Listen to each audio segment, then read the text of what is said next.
We now take a look at Division 2, where Ramon, for probably the best part of a month, it's been, I guess, we've known who's going to be playing in the finals. There hasn't really been that relegation scrap because Layla was twice accounted for South Marine by pretty big margins as well. So the season comes to an end now. It's been, I guess, really throughout, it's been the battle for second that's been the focus of much attention throughout the course of the season. That wrapped up 2 weeks back, and at the weekend, all 4 sides inside the top 4 got pretty comfortable wins in the end, it has to be said, and fine-tune their game going into the final series. Again this weekend, the top 4 sides play sides outside of the top 4, and you'd have to say, going with a quick browse over the games, that you'd think those top 4 sides would win again this weekend. Yeah, I think certainly it would be. The last few weeks, I think it's more been about those top 4 sides and getting the form going, because just going into this last round now, any one of those top 4 sides get a loss, even a close battle, in my opinion, you don't really want to be going to the finals on that sort of form. So it should be interesting next week, this Saturday, sorry. No doubt about it. I think you certainly want to take winning form into September or the last weekend of August at the very best,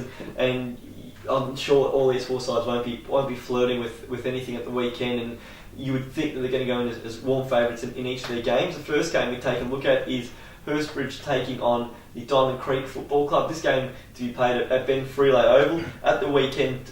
Hurstbridge, well, it's probably the biggest loss to Fitzroy Stars for quite some time, and we've talked about it last week how most of their games have been so close over the years. At the weekend, the Stars, I thought, really flexed their muscle and showed that they are a genuine premiership contending side, and for Hurstbridge, it has to be said, they've had a really tough run home, playing basically the top 3 in the final 3 weeks of the year and top 4 in that back part of the season. So they've been competitive throughout, and it's been a tough run home, it has to be said. So they've continually fought it out, and this weekend, well, given that they're at home, maybe they are a sneaky chance, but given Diamond Creek just seems to be at the moment finding some really good form and keeping South Marine to 6 goals at the weekend, I think deservedly so the tip goes to Diamond Creek this week. Yeah, it certainly goes Diamond Creek for mine, and when they beat Hurstbridge, they really do give them a thumping, and I think it's going to happen again. Hurstbridge normally do play quite well against Fitzroy Stars, but I think Fitzroy Stars said enough is enough, and they gave them a hiding. So certainly going to be a big Diamond Creek once again win over Hurstbridge. Yeah, that's the first game to look at. Mernda and Fitzroy Stars is the next one. Mernda has had, I guess, a few points in the year with a really challenged top 4 sides. We saw them beat North Heidelberg, which is without doubt their best performance of the year. Certainly taken some injuries into the final rounds of the year. Obviously Rowan Davies hasn't been out there for a couple of weeks.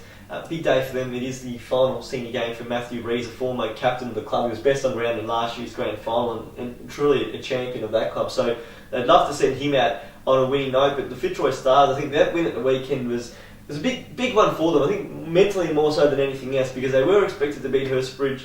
They've had some tough games against them in the past. We saw them lose to them in round 1 and really struggle second time around. It took right to the very end for them to get over the line against the Bridges. So an important win for them there, and I reckon they're going to take plenty of confidence out of that one.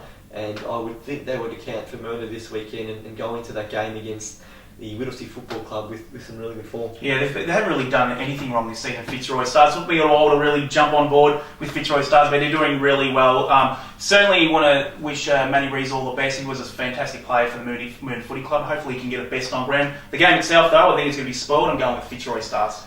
On the Stars, I mean, I guess given the fact that they've probably been, well, they've only jumped into the top 2, I think, in the past 3 weeks. They've been inside the top 4 for the majority of the year, but it's easily overlooked. They've lost 1 game since round 3 this year, and they've obviously drawn another.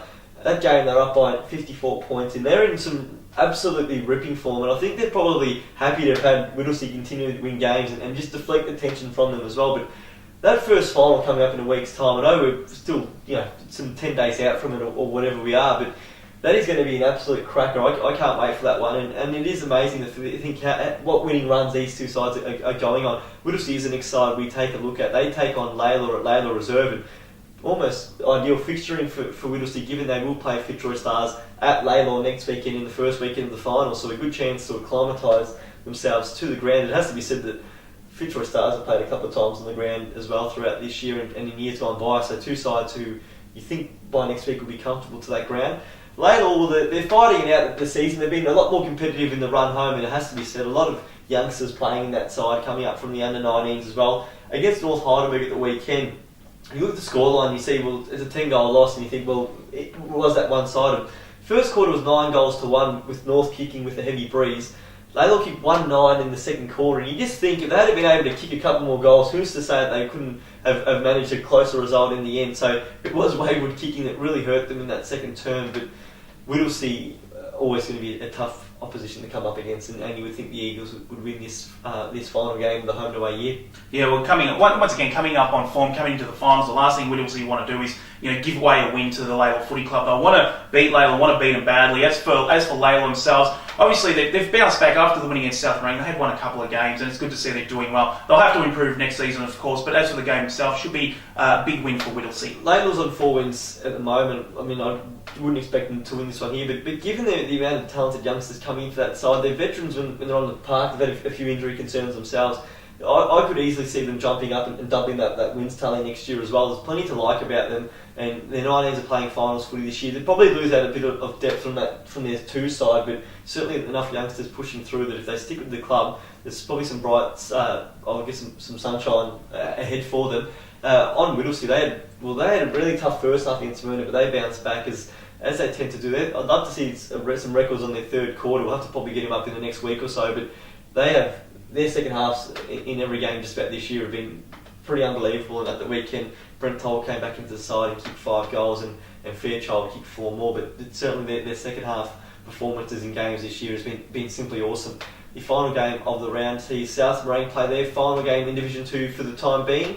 They are at home to North Heidelberg. They'd love to go out with a win, and it's got to be pretty tough against a North Heidelberg side which just seems to be hitting its straps in the back part of the year themselves, and of course they're getting ready for a knockout final in the first weekend of the final series, so it's going to be pretty tough for South Marine here. I think so. North Heidelberg, I would have tipped them to finish second this season, but it hasn't worked out that way.